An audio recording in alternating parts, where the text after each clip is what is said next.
First with the news, insights, analysis and debate. Well, we got the insights, analysis, perhaps some debate as well, coming to you from the SAFM studio after the 2012 budget speech of Pravin Gordhan. The part that stuck out for me, having discussed it with him in the past, is he said we all have to be activists.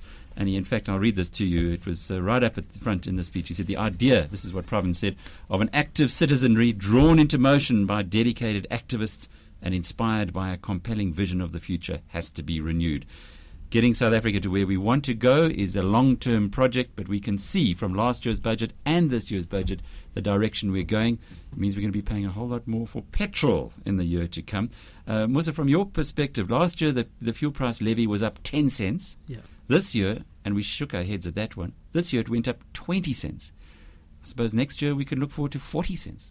That is quite possible given what we are seeing at the moment. And with the oil price, as our last year the oil price was $107 a barrel. It's now $120 a barrel, so motorists are really getting hurt. Motorists are really getting hurt, and the other point is that drinkers are also going to be hurt, certainly those with alcoholic drinks. So there's no question that the indirect tax burden has been increased proportionately. On the other side, what surprised me was the extent of the personal tax relief that is being given.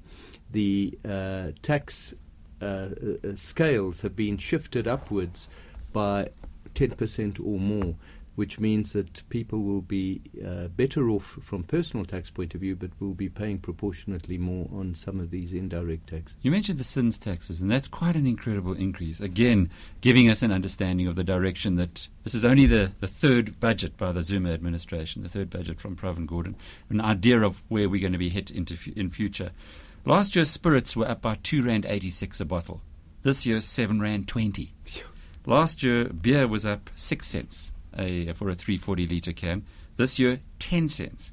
And wine, he was very cleverly disguised that, so we haven't had the time to work it out, but the increase in the wine is up by 8%. Those are significant increases. Gamblers too. Last year, a gambling tax was introduced for the very first time. If you had a win over 25,000 Rand, you had to pay a tax on it.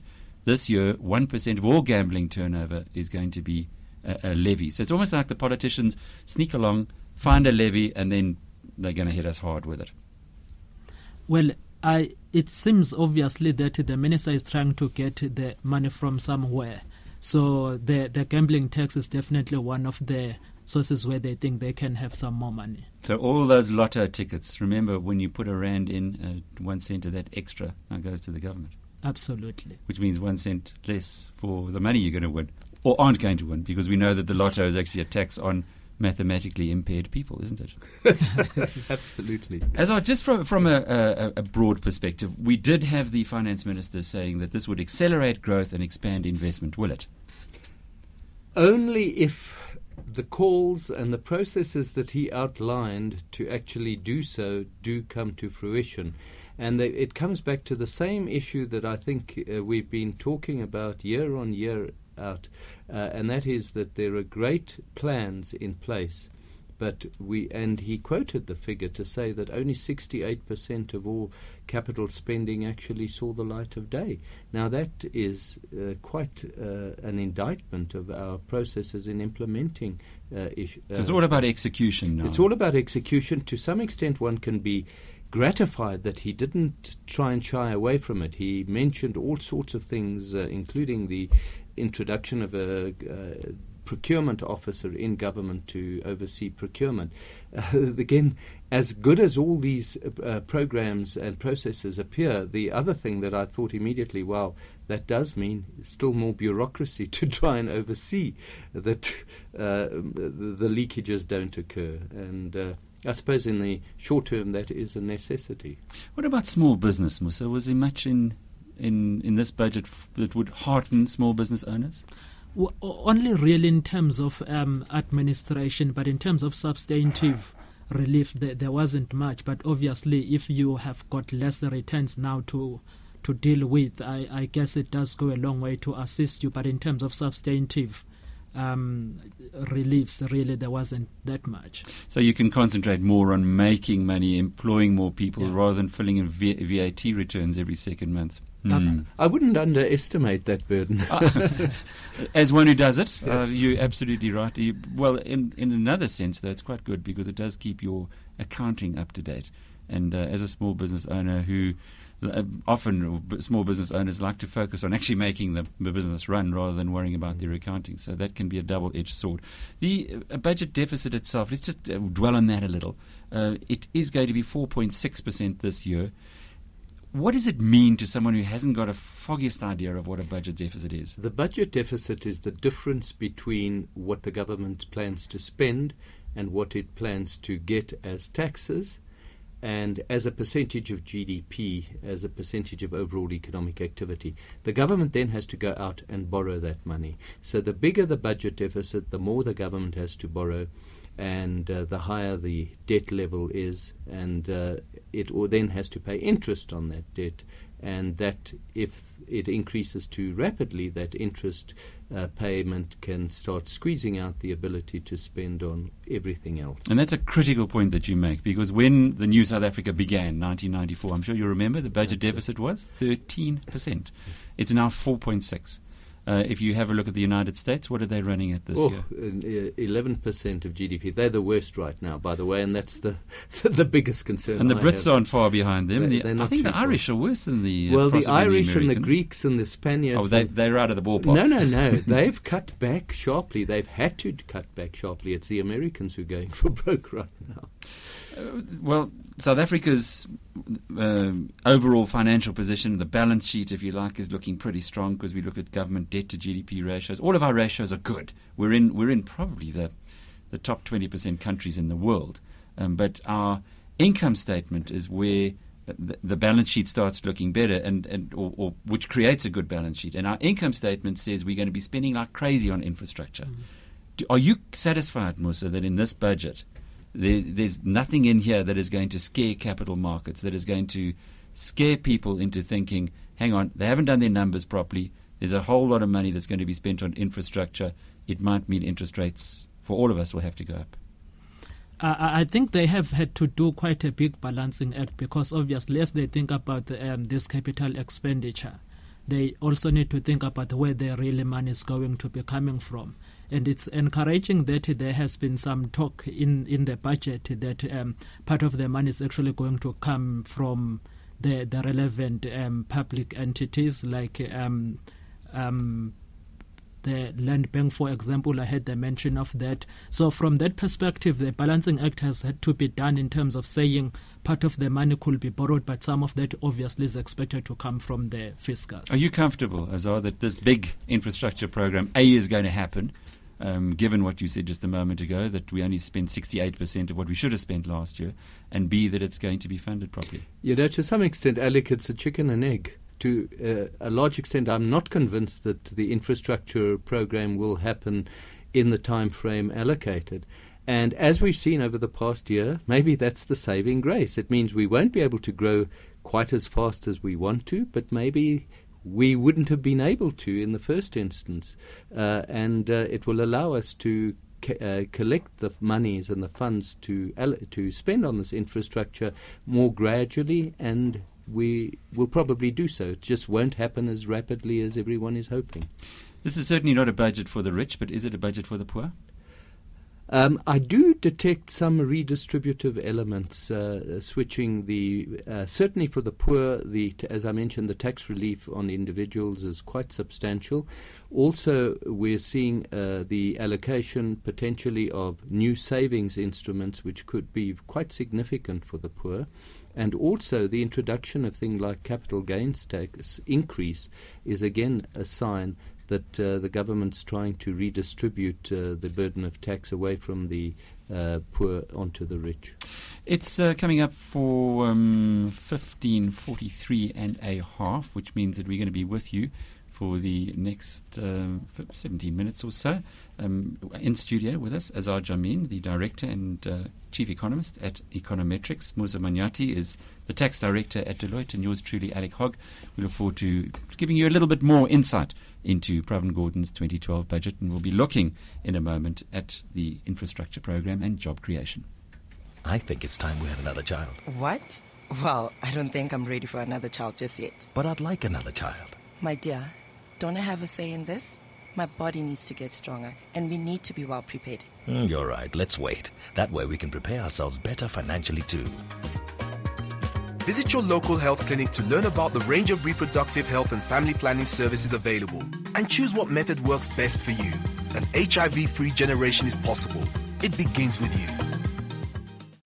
Do you have a consumer-related problem? Find your answers on Speak Out. On 8 working days, the Speak Out sorted out the problem. Tuesdays and Thursdays. On PM Live weekdays from 4 to 6. SAFM 104 to 107 nationwide. South Africa's news and information leader. First with the news, insights, analysis and debate. You were the SAFM budget special, and I just remember, Musa and Azar, some years ago. It's nice being a veteran journalist because you recall these things. As a young journalist, when our finance minister at the time was a gentleman called Owen Horwood, and he introduced something called general sales tax, and it was 4%. He said it will never go higher than 4%. Well, I suppose that's politicians sometimes only lie when they open their mouths. I then had a discussion with Trevor Manuel, who's a far better politician, I think, than Mr. Horwood ever was. And he's doing a great job now for us in the National Planning Commission. But some years ago, he increased the fuel levy back then by 5 cents. And I was extremely critical in our televised interview of the fact that they had started dipping into a thing called the fuel levy. And he was aggressive in his response, saying, how dare you suggest that we're going to use this as a cash cow? Well, last year, the fuel levy went up 10 cents. Add another 8 cents for the RAF. This year, the levy's gone up 20 cents. Add another 8 cents for the RAF again. So 18 cents a litre last year, 28 cents a litre this year. I guess those are the prices or the costs that we pay, or having these taxes that are not really that focused. If they were to put VAT by 1%, Musa, even just 1%, which is probably about the same as they're going to get this year from the fuel levy, we'd all be out in the streets. Absolutely. It will be very difficult by now for us. What about job creation in this, though? What did you make? Was there anything in this that made you feel we're putting South Africa to work? Because it was the thrust in of the State of the Nation, and it certainly has been the thrust of the infrastructure program. But was there anything specific that Pravin Gordhan said about putting the country to work? You can hear the guys are going through their notes here furiously. Azar? There were some targeted attempts, for example, the Public Works program. And that's just up a little from last year. It was already in the 78 billion area. But, to be fair, job creation will not happen for the government just to spend more money and create jobs. Job creation has to come from the bottom up, and that implies improving the education system, trying to address the labour market, and trying to promote small business activity. And I would suggest that the incentives for small business activity, although they have been increased, are, again, somewhat disappointing. One would like to see far more targeted and substantial assistance for small businesses than what we continuously have. Small businesses create about or employ about 2/3 of the people in the private sector, and often this is forgotten. It's a good point that you make there. Was there anything, Musa, from your point on job creation? I don't think there was something quite substantial. There was a mention of the increase from what we already got last year, but other than that, there wasn't anything really quite significant. And the whole infrastructure program, we heard about that in the State of the Nation, so I suppose the Finance Minister didn't want to now continue along the same line of old news. I wasn't even that excited about it when President Zuma presented this in the State of the Nation address, because it's been about 3-4 years now that we've had this 800 billion rand to be spent over the next 3 years. I remember very clearly with the global financial crisis, we were going to spend 786 billion over 3 years, and the US stimulus package was $786 billion, exactly the same number. And we're still in the same ballpark. The question is, are we actually going to see those projects being implemented, or instead the non-expenditure on those projects being siphoned off in other directions. And that's what I want to see this glass being half full rather than half empty. We now have got more attention, and we did get it right in 2010. Undoubtedly, it requires an enormous will on the part of the whole population and the government itself. But in 2010, part of the reason why we got it right was we had a coordinated committee driven from the top down. We had the president, the deputy president, all the premiers, all the cabinet, or the 11 cabinet ministers in a group making it happen. That's been set up. That was set up in September 2010. Sorry, 2011. And it now is promised that should come through. So I guess this time next year is going to be the acid test. If once again 68% of the infrastructure spending has not been spent, we've got to start pointing fingers. I think Dr. Azar is better placed to answer that question as an economist. I see the tax economist is staying on the one side. With respect to, I think what is needed is leadership to inspire the people to get a move on here. And it also requires an improvement in just the systems, but a real desire to actually get to the bottom of this. But why can't we do the same thing as we did in 2010? Why can't we motivate ourselves and say we have a crisis? 43% of people between the ages of 18 and 26 are unemployed in our country. We know that. Alec, and that is the question. That is the issue of leadership. We need leadership from the top to see that is going. And you're concerned it doesn't exist? Well, the president made a start with the State of the Nation address. I would like to see him just completely indoctrinate us and persuade us that we have to do so absolutely urgently. Are we becoming more Chinese? And by that I mean following more of the Chinese lines. I recall once a Chinese official being asked, how did you get the secret of China going? How did you get your country running? And he said, well, we believe in China. If you want to be wealthy, first you build a road. Looks like we're starting to build roads. Well, that is a start, and I'm encouraged by it, and that's why I don't deny that we will see quite a bit of infrastructural investment taking place, but not of the magnitude that we should get overly excited about, and that will solve our job creation problem in the short term. I don't think it's going to happen. Oh, there's no doubt. I don't think anybody, and least of all Pravin Gordhan, said that this is going to happen overnight. He reiterated again, this is work in progress. It's going to take us a while. We are, after all, a young democracy. But don't you feel we're going in the right direction? I think that's really where I'm trying to get to. We certainly are going into the right direction, especially if you take into account the fact that if all of these happen, we're going to be getting a lot of taxes through the PAYE, which is going to be collected. So it is quite encouraging. What was there in this for companies? If a board meeting is being held this afternoon and they would call you in, Azar, to brief them on the budget, was there anything there that they can get excited or unexcited about? Well, no, neither to get terribly excited nor unexcited. But what it did have was at least it conveyed the message, which has been a very important stabilizer in our economy for many years, and that is that the financial management at the macro level is very sound, and this economy is not going to go to the dogs the way, for example, the Greek economy has gone. No, we are actually keeping a solid hand on the tiller here. The surprise, and it wasn't even in Pravin Gordhan's speech, was to do with the freeways in Gauteng. If you've just joined us now, there were some very interesting insights, and as both of our studio guests, Azar Jamin and Musa Manyati, are Gauteng residents, it's interesting to get their take on it again. Azar, from your perspective, the fact that the government, central government's putting 5.8 billion rand into this project to reduce the debt by about a quarter, and that will enable the fees that are going to be charged to come down significantly. And of course taxis are being exempt, which will make that constituency very happy. Do you think it's enough to die down all the unhappiness? No, I think there will still be unhappiness that the toll system is going to go ahead in the first instance. I think we should be very grateful that there's been such a vast improvement in our road network. I think we should be very grateful that SANRAL is the one government body that is actually succeeding in embarking upon major infrastructural improvements in the country. But I think a lot of people will still question the need to introduce such a complex administrative system to collect toll fees when one could have just added the fuel levy. Now, I know the normal response, which you yourself alluded to, is that it's unfair for residents in provinces other than Gauteng to be carrying. Imagine the poor guys in the Northern Cape who've never been out of Pofadder, and now they have to pay for the Gauteng freeways. They might not be too happy. Except that they'll have to then pay more for their bread due to the cost of transporting the stuff around Gauteng in the first instance. So you're happy. And let's just go through the details. Government's putting 5.8 billion rand to reduce the debt of SANRAL, which is 20 billion.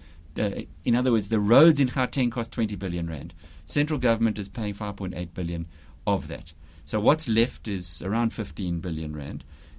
The people who use the roads will pay 30 cents. Is that per kilometre?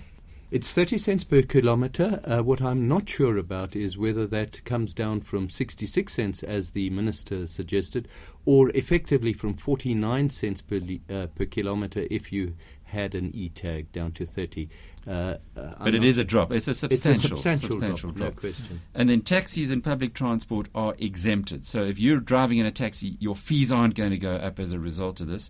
And perhaps for the top end of the market, the one bit of relief that they're getting in this budget is the maximum that any Gauteng driver will have to pay in a month is 550 rand. Even though for some people using the roads a lot could be running into well over 1,000 rand. And there will be discounts for certain people up to 15%. It does look like there's been quite a nice package that's been negotiated and, interestingly enough, put on the table in the national budget. I think, to be honest, the tolls are there, and it's certain that they are going to be implemented.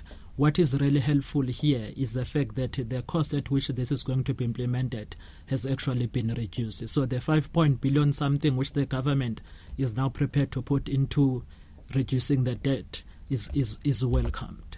30th of April is the date that it starts. The other good thing about this, Azza, from a broad basis, has to be that perhaps the Winelands project is now going to go ahead, because remember that toll road has been put on hold because the people in the Cape are also not happy with the way that had been structured.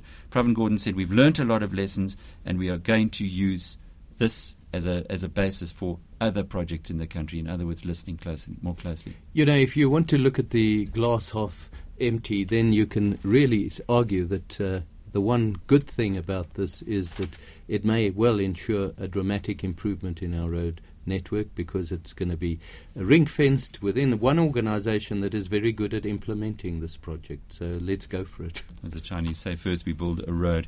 Gents, we're coming to the end of our analysis. Perhaps you can give us your summing up, Musa, of the budget overall. From a tax perspective, there are a couple of things that one would have thought were going to happen, which unfortunately didn't happen. For example, we were expecting at Deloitte that the corporate tax on a non-resident, which is currently sitting at 33%, is going to come down to 28%. And we thought, obviously, that doing that would also mean that there is going to be a new branch profit tax, which will make South Africa then be in line with the current withholding tax, which is coming in on the 1st of April. And so all of that means that South Africa would be a more attractive place for people to invest in? It does mean that if you are operating using a branch in South Africa, you are going to be paying tax at 33%, which isn't necessarily something that is looking that great at the moment. And it affects our Gateway to Africa story. It does have an impact on, the attractiveness of South Africa. But overall, if you were to give this budget a mark out of 10? I think, given what has happened in the past and the tax changes that have been implemented and also proposed, I would actually give it about 7.5%. 7.5 out of 10. Pretty good going. Azar, your overall summary? Yes, I think given the constraints in terms of the negative impact of the global environment on South Africa, and I think that the National Treasury should be applauded for this effort. There's a hell of a lot more that has to go into actually bringing this economy right, but in the sense of covering all aspects as much as he can, I think the Minister of Finance has done extremely well, and in particular trying to appease the credit rating agencies and the markets, I would give him even more than 7.5. I think he deserves 8.5 out of 10. It's a fine balancing act, isn't it? It's a very fine balancing act, and in that context, I think he's done very well. Well, we've now had, if you like, the third installment of the grand plan. This is the third budget of the Zuma administration. In the State of the Nation address, the President did say that he was having a look back on halfway through his term. This is, I suppose, halfway through his first term, or a little over halfway through his first term. The major takeaways that you've got to get from this budget is that politicians are as sneaky as ever. They're hitting you where you don't really see it, excepting at the end of the month. The fuel levy going up 20 cents a litre in petrol, and then add to that the road accident fund, another 8 cents a litre. So you're going to be paying 28. You're going to pay. We're all going to be paying 28 cents a litre more for our petrol. We're also, those of you who drink alcohol, maybe you're going to come and join us teetotalers, are going to be paying a lot more this year. The increase in the spirits was quite extraordinary. R7.20 a bottle of spirits. That's the additional tax. And last year, for instance, it was up by R2.86. So Pravin has put a very heavy hand onto drinkers of spirits. Beer up by 10 cents for a 340 milliliter can. Last year it was 6.5 cents. And wine is up another 8%. As far as the electricity levy is concerned, also don't forget that goes up another 1 cent after it went up 0.5 cent last year to 2.5 cents. It now goes to 3.5 cents, a huge increase in the electricity levy. I guess we need power, we need infrastructure, we're going to have to pay for it. It's been a pleasure being with you and with our guests Azar Jamin and Musa Manyati and Musa Manyati and Musa Manyati and Musa